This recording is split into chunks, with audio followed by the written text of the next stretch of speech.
Greedy preacher revenge. Greedy preacher revenge. My grandmother put greedy preachers in their places. Twice. Even after she died. TL/DR. My grandmother generously served her Bible-believing Christian church for almost 50 years, without asking anything in return.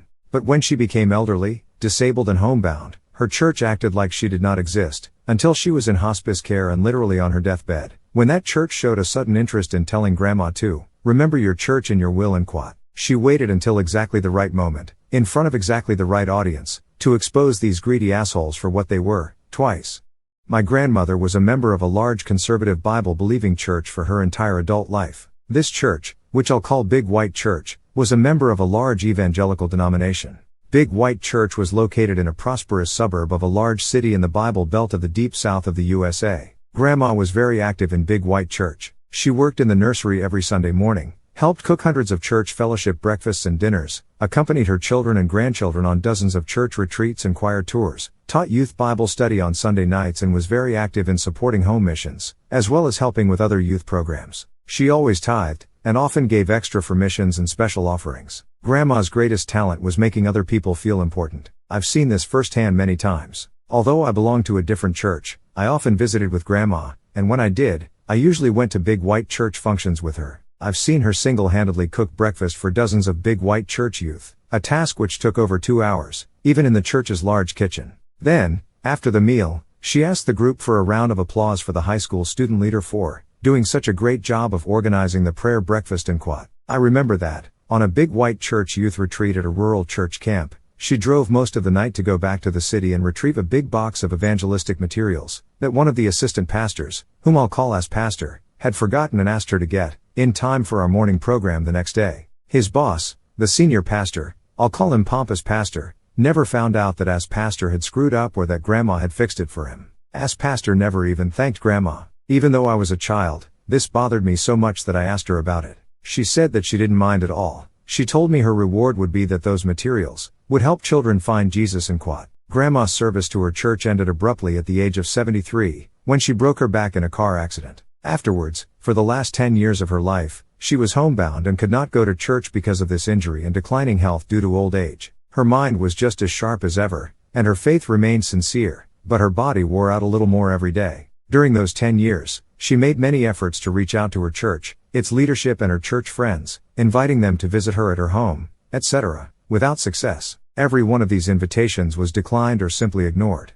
Near the end, when she was in home hospice care, she decided to plan her own funeral. She and my grandpa called her church and asked for the senior pastor, Pompous Pastor, whom she had known for over 30 years, to visit her so that they could plan her memorial service, which she and Grandpa wanted to be held at the church. Pompous Pastor was too busy, but as pastor stopped by a few days later. According to my grandpa, here's what happened at that meeting, with my grandma literally on her deathbed. Grandma, Grandpa and Ass Pastor discussed her funeral for a couple of minutes. Then Ass Pastor started pressuring her to lay up your treasure in heaven by remembering your church in your will and quat. Grandpa told him firmly that this is neither the time nor the place to discuss her will. And quat. They went back to discussing the funeral for a few minutes. Then Ass Pastor steered the conversation back to Grandma's will, with liberal injections of how badly her church needed her support and quat. Grandpa told him several times that it was inappropriate to talk to Grandma about her will or the church's financial needs, because she was terminally ill and in an enormous amount of physical pain. Ass Pastor would agree and briefly talk about the funeral, but would then go back to talking about the church's financial needs, heavenly rewards, where your treasure is your heart will be also, Matthew 6:21,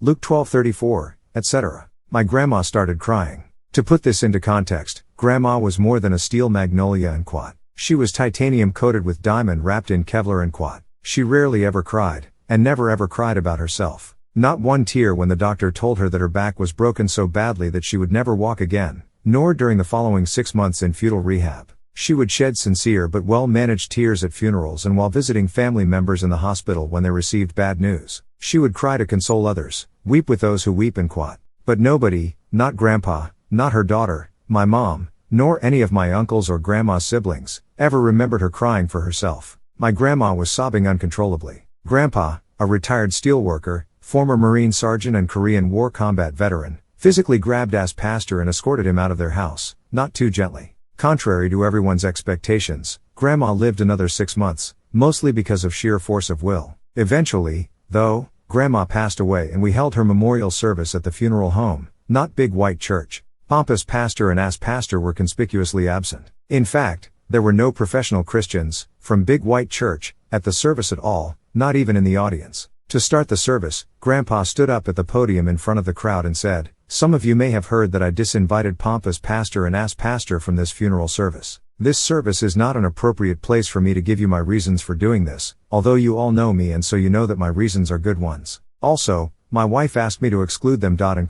This funeral service may be different from other funerals that you have attended. It is going to be an open microphone funeral. Everyone who wants to say something is invited to come up here and describe your friendship with my wife, tell a story about her that is worth remembering, or anything else that you want to say that will honor her memory and bring comfort to everyone here today. I have asked several family members to prepare statements, but you don't have to have anything prepared. Please, if you want to say something, come up here and do so. There were about 100 people at the funeral service. At least a third of them eventually stepped up to the microphone. The service, which we had planned to last about 30 minutes, lasted for over 2 hours and, as best I can tell, not one person left early. There was laughing, crying and hugging. 3 of her grandchildren played some of her favorite songs on the piano and guitar. We all joined hands and sang her favorite hymns. Afterwards, dozens of people told my grandpa that it was one of the most comforting and uplifting funerals they had ever attended. More than a few remarked that, funerals are better without preachers anyway, or something similar. Remembering her pastors and her church in her will, the 1-2 punch. A couple of weeks later, it was time to start distributing the bequests in Grandma's will. Although Grandma and Grandpa dearly loved each other, they had separate wills because, she told my mom, that makes it easier for us to respect each other's turf, and because their lawyer had recommended it. Nobody thought that my grandparents were wealthy. They had lived in the same small but charming house in a prosperous, well-maintained suburban neighborhood for the past 50+ years, and had worked hard and lived modestly. But it was rumored that they had a very nice nest egg. Of course, there is no legal requirement for anyone to attend the reading of the will, or to even have a reading in quod. Modern telecommunications and near-universal literacy have made this quaint custom practically extinct. But the reading of the will was a tradition in our family because it was one of those events that gave our close-knit, extended family an excuse to get together. We never had family reunions in quod. They were too difficult to schedule for our large family. But we got together at birthdays, holidays, funerals, baptisms, etc., so that if you attended several of these, you would see just about every one of your cousins, aunts, uncles, and even great aunts and uncles who were grandma's and grandpa's siblings and in-laws. With this family tradition in mind, many of our family members' wills often contained very personal bequests of items that had little cash value, but were the departed family members' way of telling their loved ones that they wanted to share a cherished memory with them one last time. As an added incentive to attend, the family rumor mill had been buzzing with speculation, encouraged by Grandpa, that Grandma's will contain some surprises in quod. The reading was held in a conference room at a lawyer's office. Unsurprisingly, the attendees included my mom, as well as aunts, uncles, great-aunts, great-uncles and many of the grandchildren. We were all surprised, however, to see pompous pastor and ass pastor from Big White Church. They informed us that Grandma's lawyer had told them that Grandma's will had bequests not only for Big White Church, but also for them personally. Maybe it was just our imagination, but my siblings, cousins and I couldn't help noticing that these preachers appeared to be actively salivating over their good fortune at Grandma's generosity. Grandma had a large family, so a sizable number of beneficiaries were named in her will. The lawyer's conference room was a bit smaller than an average middle-class living room. Extra chairs had been brought in, every seat was filled and people were standing in every remaining space. There was barely space for all of us. Grandma's lawyer suggested that pompous pastor and ass pastor sit in chairs which were in the front of the room, next to himself. Since there was a large table in the room, this meant that the lawyer and these 2 preachers were the only ones who were directly facing everyone else. Although the preachers were gratified to be physically next to the center of attention, they did not notice, as all of the rest of us quickly noticed, that these seats made it easy for everyone else in the room to watch them closely, and practically impossible for them to leave the packed to more than overflowing room before the entire meeting was over, because they were farthest from the room's single door, and there were almost 24 people standing or sitting between them and their only path to escape. The bequests were quite generous, but pretty much what we had expected. Grandpa kept their house, its contents, their retirement accounts and everything that remained after all of the bequests had been satisfied. Children, grandchildren and several local charities received nice, but not extravagant, amounts of money. Several sentimental items were named and given to various friends and relatives. Grandpa was first beneficiary listed in the will. But, after him, all of the other bequests were arranged in order of increasing worth. They started with sentimental items, which had very small cash value. Then each grandchild received several $1,000s. Then each son, daughter, brother, sister, niece and nephew received a little more, Then several local nonprofits received very nice amounts, etc. Bequests to Big White Church, pompous pastor and ass pastor were, almost, the last ones listed in the will. They listened politely to the other bequests, but with steadily growing anticipation, as they noticed the exponential upward trend in Grandma's largesse. When Grandma's lawyer got to the Big White Church and preacher's part of the will, he said, "This is a bit unusual, but before I announce these bequests to Big White Church, pompous pastor and ass pastor, M's, Grandma's name, requested that I read the following statement to everyone present. He opened a letter that was written in Grandma's own handwriting. For the past 10 years, not one person from Big White Church has ever called me, come to visit me or sent me a note to tell me that they cared about me. Not one minister, not one deacon, not one of the church women, not one of the church members who I worked with for all of those years, loved dearly and thought were my friends. I worked very hard for you when you needed me, for many, many years. But when I needed you in your church, you all pretended that I didn't exist. I only got one visit, when I was dying, and I invited pompous pastor to come to my house and help me plan my funeral.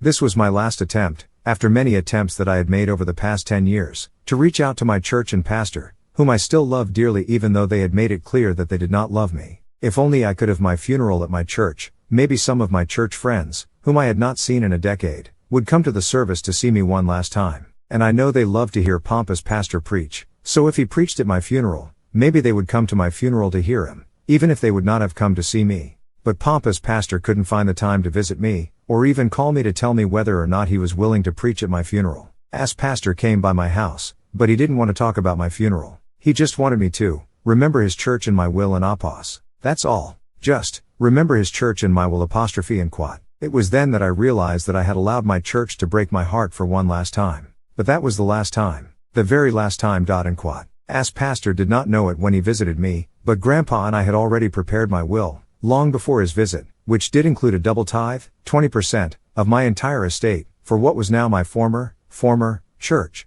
Big White Church. This amount was, named the amount, an enormous shitload of money, generating muffled wows from many of her heirs, including me. But I got to feeling badly that we had not personally remembered such nice people as pompous pastor and ass pastor. So I changed my will to include them by name. While I was at it, I changed the amount of money that I left to Big White Church to match all of the love that they have showed to me during the last 10 years of my life, when I was suffering and lonely, and no longer able to work my ass off for them, for free, like I had done for almost half a century. And quat. That is her entire written statement, the lawyer said. Now let's get back to the bequests and the will. And quat. Bequest to ass pastor, 1 cent and quat. Bequest to pompous pastor, 1 cent and quat. Bequest to Big White Church, 1 cent and quat. The pompous pastor and ass pastor sat there looking like someone had just injected a gallon of Novocaine into their jaws. Every one of Grandma's family and friends felt an overwhelming urge to laugh out loud. But we kept quiet because we knew Grandma. We knew she wasn't finished yet. Grandma was simply setting them up for a 1-2 punch.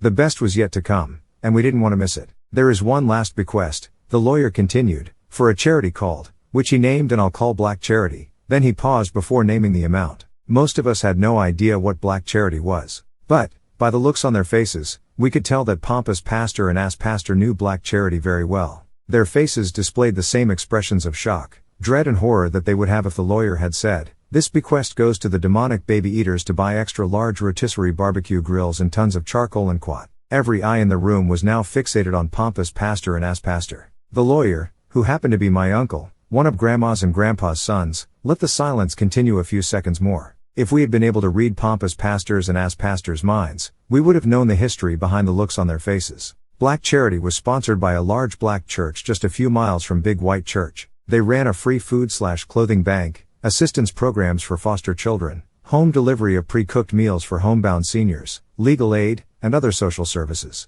A long time ago, Big White Church, which was, and still is 100% Caucasian, had provided a few years of financial and other support to Black Charity. Then there was a very bitter, acrimonious breakup, allegedly because Black Charity was practicing the social gospel, while Big White Church was preaching the true gospel and quat. Big White Church even sued to try to get some of their money back, although the suit was eventually settled and very little money actually changed hands. But, this being the Deep South, everyone knew the real reason why Big White Church, or any white church, would stop supporting a black charity. Those N were getting uppity and not staying in their place in quat. Grandma and Grandpa had seriously considered leaving Big White Church at that time.